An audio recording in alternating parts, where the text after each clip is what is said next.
Hi! Welcome to Richard Gabili YouTube channel, and for today's tutorial, I will be teaching you on how to add magnifier button in control center on iPhone X. But first, kindly subscribe to this channel and don't forget to hit the subscribe button and the bell to notify you for the new updates. And let's start! Using your iPhone X from your home screen, first go to Settings. Then in the settings, scroll down and find the control center, then tap. Then after that, in the control center, scroll down again and go to more controls, then find the magnifier. And as you will see, there's a positive sign located on the side of it. Then all you have to do is just tap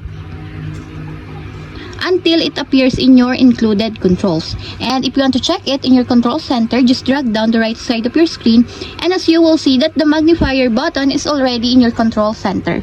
And that's it. We have successfully added magnifier button in control center on iPhone X. If you have a question, can you comment down below, and don't forget to hit the subscribe button and the bell to notify you for the new updates. And thank you for watching.